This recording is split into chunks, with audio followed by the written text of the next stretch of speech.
Hey there guys, Steve here from Coils and Coins Detecting, and welcome to another video. Today I thought I'd do a bit of a tutorial style video on the Equinox 800 with the 6-inch coil, specifically about the 6-inch coil, because this is a coil that I didn't get for quite a while. I was just using the standard 11-inch coil, but once I got this coil I started finding a lot more stuff. So what I thought I'd do today is answer some questions about this coil. Why would I want to use it? Where would I use it, and when would I use it? So I'm going to show you the answers to those questions throughout this video today. I'm at a site I've been to lots of times. It's an old dump site, and so there's a lot of targets here. So I'm going to show you the answers to those questions. The other thing I want to show you is the WM08 module really quickly. I've talked about this before, but don't disregard this piece of gear. It's really good.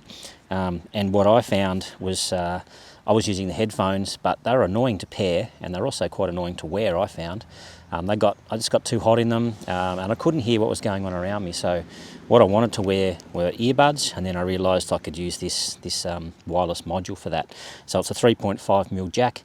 You can wear earbuds, you can wear headphones if you like, any style of earbud or headphone, and this device pairs directly to the machine, and it's much more responsive than the Bluetooth headphones. It's a Wi-Fi type connection, and it's instantaneous, so you can turn it on and off and it'll pair instantly. So don't disregard this. Have a go, use it with some earbuds and see how you like it, see if it's better or not for you. All right, enough jabbering. Let's get on to the site. Let's do some detecting, and I'll answer these 3 questions for you on the way through. Hopefully we might find a coin or two as well. See how we go. All right, so here we are at a part of the location which is very dense in targets. So this is an old dumping ground. As you can see, there's bits of brick, bits of glass, bits of ceramic just scattered around the place, and this was a dumping area back in the day. Now I found numerous coins here, probably over 30 coins in this area, probably 20 by 20 metre area.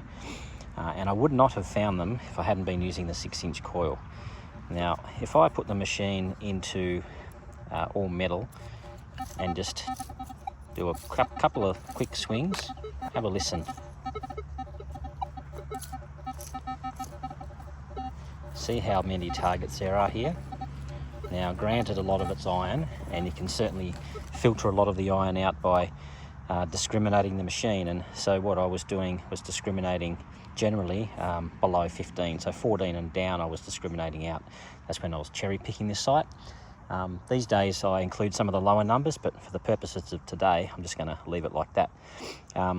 Now what we do, because the 6-inch coil has such a small footprint compared to the 11-inch coil, when you're over the top of a target, you're not getting the influence of all the other targets that are outside that region. And what that means is you can really fine-tune your pinpointing, and you can really separate the targets out.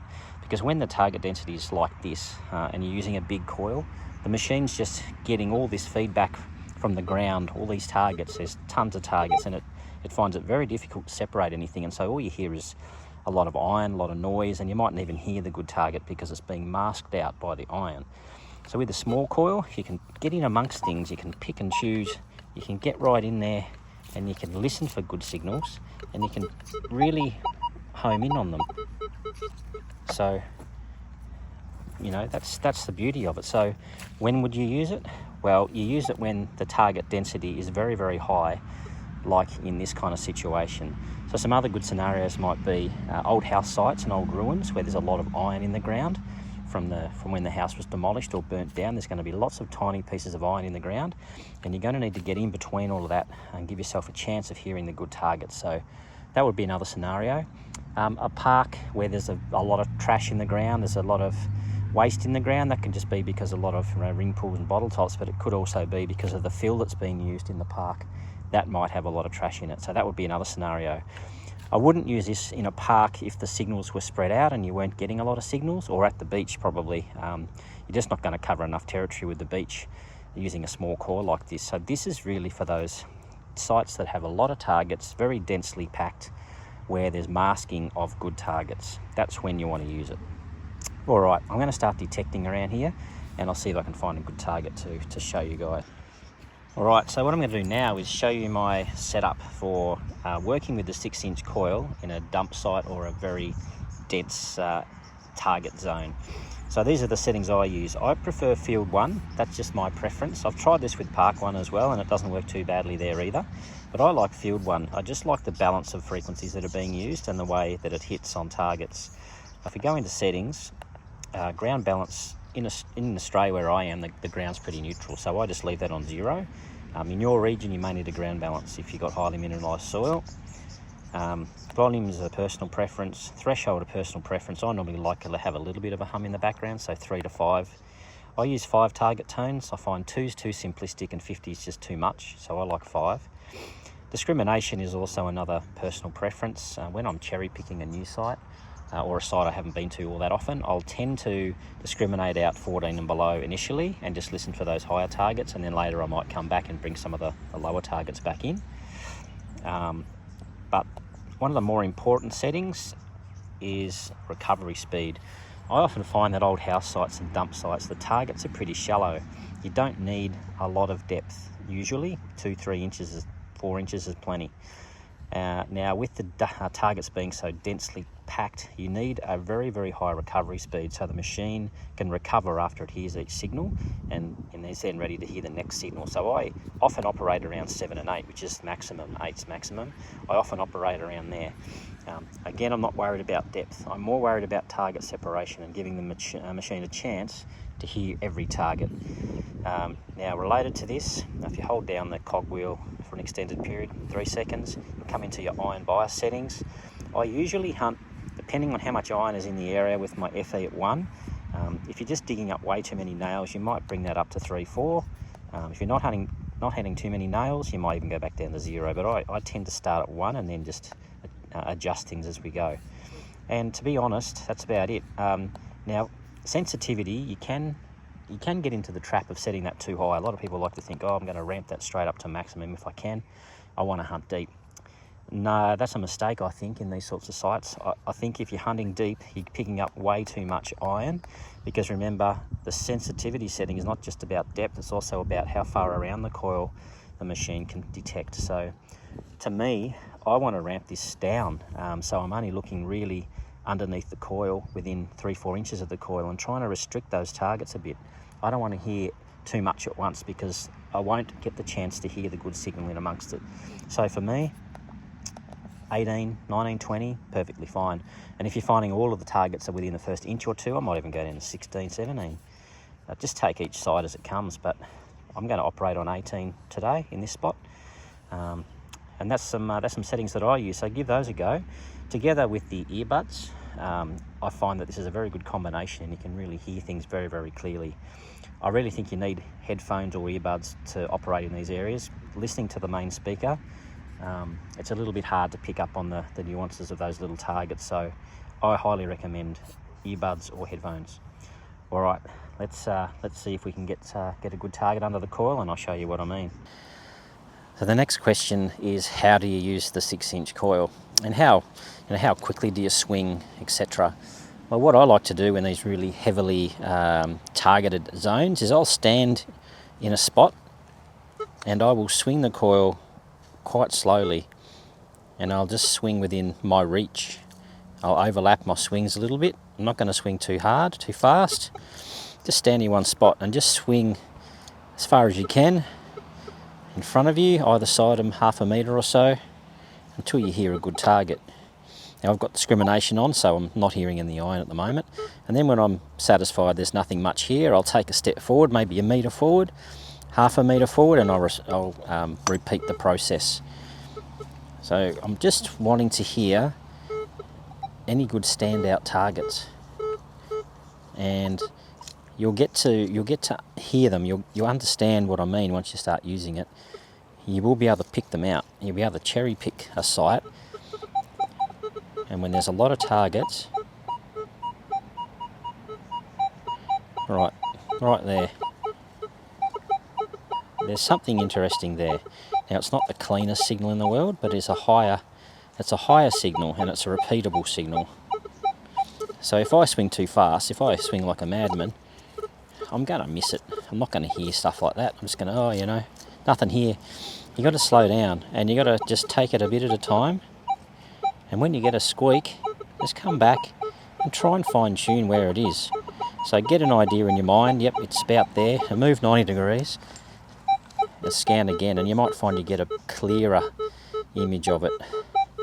And I do here, right there, where that coil is, there's a little 2021 target. Now that could be a coin, I mean it could be a button, could be a bottle top, could be anything at all.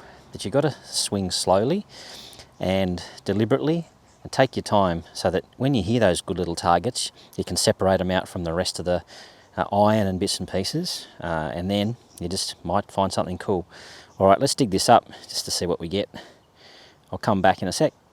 Now because this site is a dump site, I'm quite used to digging up rubbish. A lot of bottle tops, bits of just, general rubbish, metal. But in amongst it there have been some coins, and there's also been coins when I didn't think the signal was very good for a coin. I just thought it might have been, a bit of rubbish, but I've been digging them anyway because I've been caught out so many times. I now dig pretty much everything.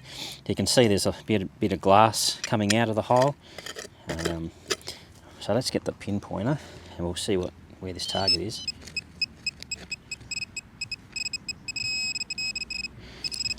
There's something there, but I mean that might not be the target either. The problem with a site like this is you've got so much stuff in the hole. So we've got a little bit of metal there, and that's probably what it was, just a bit of scrap metal, a bit of an old lid or something. But that's what you have to do, and those little signals will improve your chances. So I'm going to swing back over this target again. So you should always do this at these sorts of locations. When you get a target and you dig it up, and you think you've found it and it's rubbish, always go back over it with your coil again. Sometimes it's still in there.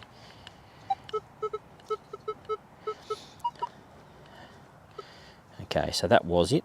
I'm not getting that little squeaking target anymore. And now it's time to move on for the next one. Okay, so here's another good example of what you're listening for. So I was standing in this spot where I am and I was just going back and forth like this. Back and forth, nice and slow. Bang. Oh, there's something there. Come back. Bang, bang. Now with the 6-inch coil, I can really nail that down. That is right there under the coil. If I had an 11-inch coil on, I would find it a lot harder to pinpoint that if I even heard it. Now it's shallow, and I can find out exactly where it is. I don't even need to pinpoint really. I can wave the coil back and forth, and each time I get that nice repeatable tone, I know that that's where the target is. It's not deep, it's just here, and I don't know what it is, but it could likely be a bottle top. But it sounds good enough to dig. Definitely good enough to dig because it's a nice consistent tone, and we've got a buckle. So that's okay, that's good reward. Nice little web buckle in amongst the trash. So they're the sorts of targets we are looking for. Coins, brass and copper objects, silver objects, non-ferrous generally, but preferably not aluminium, but that's very hard to distinguish. So a buckle is a win. In a site like this, to pick that out from all the iron, I reckon. So we'll keep going and see if we can turn up a couple more good targets in this area. A little webbing buckle. Alright, let's keep going for a bit longer. So slowly working our way around the site. What you're listening for are signals like this. Nice repeatable. If I turn all metal on, you can hear that there's still quite a lot of iron around. If I enable to speak, you'd be able to hear it. There we go. There's still quite a bit of iron in this area, and you can hear there it's a clear signal. With discrimination enabled, it's much clearer. So that's a 17-18 target. Let's check that out. It does sound pretty clear. 17s and 18s can be interesting items. Can also be rubbish like this. That was a bit of foil. I don't think that was what we were hearing, but this site's loaded with that sort of stuff. So you have to be aware that it's probably not the first bit of metal you find. It may not be the target. Something right there. So let's dig that a bit deeper.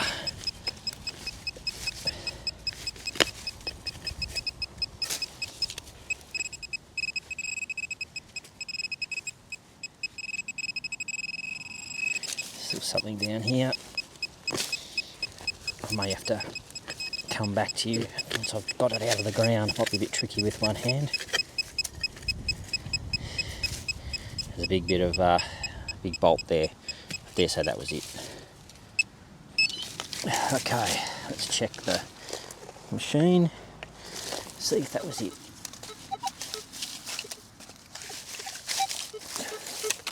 We are looking for those standout, repeatable targets. Yep, that was it. All right, let's keep going. So another part to the, another answer to the question, why would you use a 6-inch coil? Well, a lot of times the places where you'd want to use it, the ground will be uneven. There'll be a lot of vegetation. There'll be, you know, grass, tussocks of grass. There might be trees, could be debris, bricks, rocks, all that kind of stuff. With the bigger coil, it's very awkward to get around these areas and to get in close to them. You tend to find with the 11-inch coil, you're getting snagged on trees and things all the time. You're hitting the tussocks of grass, and you're bouncing around, and every time your coil hits something it gives a signal, and it's just really annoying. Using a 6-inch coil though, I can poke around all the little gaps in between things, over things. It's much lighter, so it's much easier to manoeuvre, and it just makes a whole lot more sense. You will find a 6-inch coil in these kinds of environments is much easier on your arm, much easier to control, so you can get right where you want it, rather than trying to fight with an 11-inch coil in amongst all the debris and the rubbish. So I find that is one reason why the 6-inch coil has a massive advantage over the bigger coils in these kinds of environments. All right, another good example. Now, I'm not saying this is going to be anything good, but there's a very high tone in there. Doesn't appear to be all that big, but look where it is, right up against this tree branch, and I've just been detecting it amongst these dead trees. With a bigger coil, I'd find that pretty tough to get in there. But it's got a sweet little signal just in here. It's a high, very high 20s, 2 bars. All right, I'll dig that one, and when I get close to it, I'll bring you back for a look, see what we find. Okay, so it's not very deep. Oh, there's something just here, and it's not big. I'm really hoping that surprises us with a coin. Let's get you in frame. It could be a bottle top. More likely to be a bottle top than a coin, but you never know. It's ringing up very high.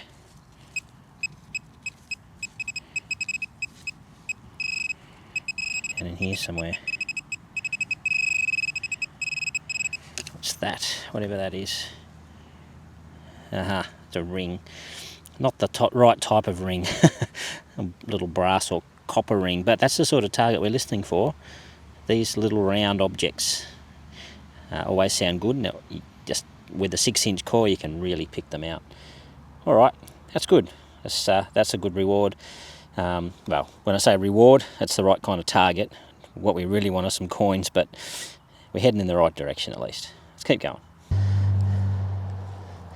Okay, again with the 6-inch coil, loads of targets in this area, but then bang bang. Very punchy, very obvious 29, which, you know, you got to check those things out. Now that could be a penny or an old coin. Could just as easily be rubbish, of course. But that's the thing in these sites, you don't know, you can't predict what anything's going to be, so you just have to dig everything up that meets your criteria, which is nice punchy signals in the discriminated, in the area of interest, and you just might get lucky. Okay. There's some iron. That's an iron. Is a nail. It's not going to be the target. Not a 29. So let's scan the hole. That's in the plug here somewhere. in there, I think. We'll just hit below the plug actually, just in there. There it is, I can see it. Well, it's not a coin, unfortunately, but it is a big round thing. And, you know, that's what we're looking for, is round things. So, I don't know what that is. It's a lid, I think, a lid to something. But it's a big piece of metal in there, so. Alright, not a coin, but it's the right kind of thing. You just got to keep on hunting. What I might do is show you one last demo, and then we'll wrap it, because I haven't been able to find anything here, and I have picked over this spot a lot already, so I'm not surprised I haven't found anything much. But I'll give you a quick demo and then we'll go. Alright, so I'm just about to head off. I hope you found that video useful, guys. And just one last little demo. If I was hunting this really densely populated, trashy area with all metal on, I'd still pick up a penny. I've hidden a penny here deliberately. I haven't been able to find one in this particular spot, but I've hidden one and I want to demonstrate what it sounds like. So if I just stand at this spot and I go across, hopefully I can remember where it is. It's there. Without a 6-inch coil, you've got no hope of hearing that. If I had an 11-inch coil, there's just way too much rubbish here for me to hear anything. Listen to it all. I'm even struggling to pick up that penny with this coil, even though I know it's there. From this angle I can't even hear it. From this angle I've got it. 30. From this angle, I would definitely pick it. And it's even ringing up down in the 20s, low 20s, and that's a rue penny, which I know rings up about 30. So you're listening for that kind of tone. So it is a struggle. These sites are hard, no two ways about it. But you've got to be patient. You've got to go slow, and hopefully you get rewarded with a coin. That one was planted. Happy to admit it. This site is very tough. I haven't found much here in the last hour or so that I've been here, but that wasn't the point of the exercise. The point was to just show you guys what it's like to use a 6-inch coil and why you would use one. So in summary, why would you use one? Because you need it in very densely populated areas where there's a lot of target density, high target density, and you've got masking going on. You need that little coil to get in there and get in around things. How do you use it? Well, you use it in a dense area like this, you use it slowly. You don't have to have maximum sensitivity, because that'll just make the coil see too much at once. You want to really narrow your beam in and target around that small coil so you can get target separation. Why would you use one? Well, you probably just saw that, hopefully. It's a lot easier to swing in these sorts of locations where you've got bushes and trees and rocks and things to get around. And just generally, it's just a very, very good coil for the right job. You wouldn't use a pair of pliers to knock in a nail, so why would you use an 11 or 15-inch coil around trashy sites? You just wouldn't. You use the 6-inch coil. Alright guys, I'm going to go. Hopefully you found that video useful and got something out of it. Leave us a like if you have. Please subscribe if you haven't. And I will catch you on the next video. So good luck out there. Happy hunting.